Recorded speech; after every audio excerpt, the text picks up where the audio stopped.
ഇന്നലെ വാർത്താരംഭത്തിൽ കാസർഗോഡ് മണ്ഡലത്തിലെ നിലവിലെ എംപി ആയ രാജ്മോഹൻ ഉണ്ണിത്താൻ താൻ വിജയം ആവർത്തിക്കും എന്നും ഇരട്ടി ഭൂരിപക്ഷത്തോടെ വിജയിക്കും എന്നുമാണ് അവകാശപ്പെട്ടത്. എങ്കിൽ കഴിഞ്ഞ തവണ നഷ്ടമായി കാസർഗോഡ് ഇത്തവണ തിരിച്ചുപിടിക്കുമെന്നാണ് LDF സ്ഥാനാർത്ഥി MV ബാലകൃഷ്ണൻ പറയുന്നത്.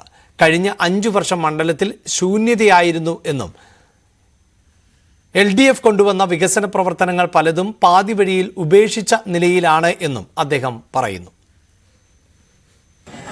LDF കാസർഗോഡ് മണ്ഡലം സ്ഥാനാർത്ഥി MV ബാലകൃഷ്ണൻ മാസ്റ്ററാണ് ന്യൂസ് 8നോട് ഇപ്പോൾ ചേരുന്നത്. എന്തായാലും കഴിഞ്ഞ തവണ നഷ്ടപ്പെട്ട മണ്ഡലം തിരിച്ചുപിടിക്കുക എന്നത് തന്നെയാണ് LDFന് മുന്നിലുള്ള ഏറ്റവും പ്രധാന കാര്യം. എന്തായാലും എന്താണ് നിലവിലെ അവസ്ഥ എന്ന് നമുക്കത് നേരിട്ട് തന്നെ ചോദിക്കാം. പക്ഷേ എന്താണ് ഇപ്പോൾ ഉള്ളൊരു പ്രതീക്ഷ? ഞാൻ ഈ കാസർഗോഡ് ലോക്സഭാ മണ്ഡലത്തിലെ 7 അസംബ്ലി മണ്ഡലങ്ങളിലും 3ലേറെ തവണ വിവിധ പ്രദേശങ്ങൾ സന്ദർശിച്ചു കഴിഞ്ഞു. ഉണ്ടായ അനുഭവം എന്ന് പറയുന്നത് ഒരു നിശ്ചയദാർഢ്യം ജനങ്ങളിൽ രൂഢമൂലമായി വന്നിട്ടുണ്ട്. അതെന്താണെന്ന് ചോദിച്ചാൽ കഴിഞ്ഞ 3.5 പതിറ്റാണ്ട് കാലമായി LDFന്റെ കൈവശമുണ്ടായിരുന്ന കാസർഗോഡ് ലോക്സഭാ മണ്ഡലം കഴിഞ്ഞ 5 വർഷക്കാലം നഷ്ടപ്പെട്ടതിലുള്ള നഷ്ടബോധം, നിരാശ, പശ്ചാത്താപം ഇത് ജനങ്ങളിൽ ആകെ നല്ലതുപോലെ സന്നിവേശിക്കപ്പെട്ടിട്ടുണ്ട്. അവരിപ്പോൾ അത് തിരിച്ചു പിടിച്ചേ അടങ്ങൂ എന്നുള്ള വാശിയിൽ തന്നെയാണ്, നല്ല നിശ്ചയദാർഢ്യത്തോടു കൂടി തന്നെയാണ് വോട്ടർമാരെ അടക്കമുള്ള ജനങ്ങളും ഈ കാസർഗോഡ് ലോക്സഭാ മണ്ഡലത്തിൽ പ്രവർത്തിക്കുന്നത്. എനിക്ക് നല്ല ശുഭാപ്തി വിശ്വാസമുണ്ട്. ഇത്തവണ കാസർഗോഡ് ലോക്സഭാ മണ്ഡലം LDF തിരിച്ചു പിടിച്ചിരിക്കും, ഒരു സംശയം വേണ്ട. ഈ UDF സ്ഥാനാർത്ഥി പറയുന്നത് കഴിഞ്ഞ 5 വർഷമായി മണ്ഡലത്തിൽ നടപ്പാക്കിയ വികസന പ്രവർത്തനങ്ങളും ഒപ്പം ഈ സർക്കാരിന്റെ എതിരെ ജനവികാരമുണ്ട്, അത് ഇത്തവണയും തുണയാവും, ഇരട്ടി ഭൂരിപക്ഷത്തോടെ വിജയിക്കുമെന്നാണ്. അതിന് എങ്ങനെ കാണുന്നു? ഇത് ഈ കഴിഞ്ഞ 5 വർഷമാണല്ലോ അദ്ദേഹം പറയുന്നത്. ബാലകൃഷ്ണൻ മാസ്റ്റർ എന്ന ഞാൻ ജനിച്ച് പെറ്റു വീണ മണ്ണാണ് കാസർഗോഡിന്റെ മണ്ണ്. ഇവിടെ തന്നെ വിദ്യാഭ്യാസം നേടി, ഇവിടെ തന്നെ ജനങ്ങളുടെ പ്രവർത്തിച്ച് ഇപ്പോഴും ജനങ്ങളുടെ ഇടയിൽ പ്രവർത്തിക്കുന്ന ഒരാളാണ്.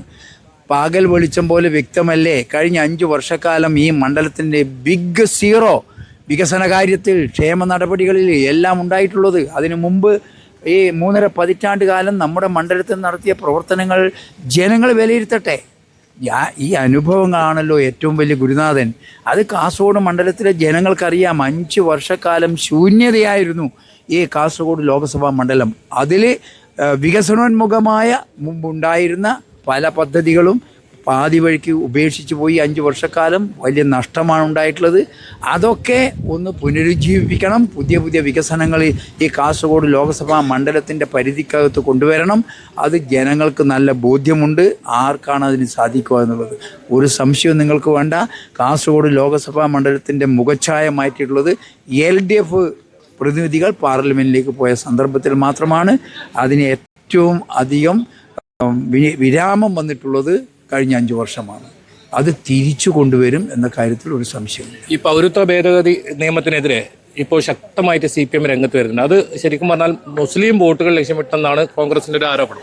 അത് തെറ്റായ പ്രചരണമാണ്. ഞാനൊരു ഉദാഹരണം പറയാം. ഞാനൊരു 7 വർഷമായി കാസർഗോഡിൻ്റെ പാർട്ടിയുടെ സെക്രട്ടറിയാണ്, CPMന്റെ ജില്ലാ സെക്രട്ടറിയാണ്. 5 വർഷം മുമ്പ്, ഒരു 4.25 വർഷം മുമ്പ് പാർലമെൻറ്റിൽ ബില്ല് അവതരിപ്പിച്ചപ്പോൾ അന്ന് തെരഞ്ഞെടുപ്പുണ്ടായിട്ടില്ലല്ലോ. അന്ന് ഈ രാജ്യത്ത് പൊതു തെരഞ്ഞെടുപ്പുണ്ടായിട്ടില്ലല്ലോ. ആ സന്ദർഭത്തിൽ കാസർഗോഡ് അടക്കം കേരളത്തിലടക്കം ഈ മനുഷ്യ കോട്ട തീർത്തത് ആരാ? അന്ന് വോട്ടിന് വേണ്ടിയിട്ടാണോ? അന്ന് മുഖ്യമന്ത്രി പറഞ്ഞെന്താ? പൗരത്വ ഭേദഗതി ബില്ല് എൻ്റെ സംസ്ഥാനത്ത് നടപ്പാക്കില്ല എന്ന് ശക്തമായി പ്രതികരിച്ചില്ലേ? വോട്ട് പിടിക്കാൻ വേണ്ടിയിട്ടാണോ? അല്ലല്ലോ. അതിനുശേഷം LDF എടുത്തിട്ടുള്ള കേരള സർക്കാർ എടുത്ത നിലപാടെന്താ? അന്ന് കോൺഗ്രസ് എടുത്ത നിലപാട് നിങ്ങൾ പരിശോധിക്കണം. നിങ്ങൾ മാധ്യമപ്രവർത്തകർ അറിയാമല്ലോ. പാർലമെൻറ്റിൽ ബില്ല് അവതരിപ്പിച്ചപ്പോൾ കോൺഗ്രസ് നിസ്സംഗമായി നോക്കിയിരുന്നില്ലേ?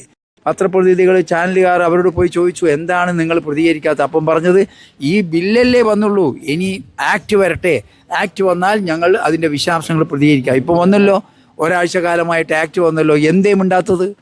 നമ്മുടെ ഇന്ത്യൻ നാഷണൽ കോൺഗ്രസിൻ്റെ നേതാവായിട്ടുള്ള, പ്രസിഡൻ്റായിട്ടുള്ള ശ്രീമാൻ ഖാർഗെ, അദ്ദേഹത്തോട് പത്രക്കാർ ചോദിച്ചു, എന്താണ് നിങ്ങൾക്ക് ബില്ലിനെ കുറിച്ച് പറയാനുള്ളത്, അല്ലെങ്കിൽ ഇപ്പോൾ വന്ന ആക്ടിനെ കുറിച്ച് പറയാനുള്ളത്?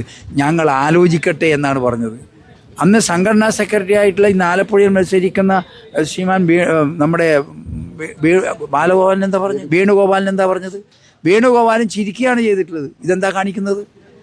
യഥാർത്ഥത്തിൽ ഇതിനോട് അവർക്ക് ആർജവത്തോട് തീരുമാനമെടുക്കാൻ വേണ്ടി കഴിയുന്നില്ല. ഇപ്പം നോക്ക് നിങ്ങൾ, മുഖ്യമന്ത്രി പറഞ്ഞു ഈ ബില്ല് നടപ്പാക്കല്ല എന്ന് പറഞ്ഞാൽ നടപ്പാക്കില്ല.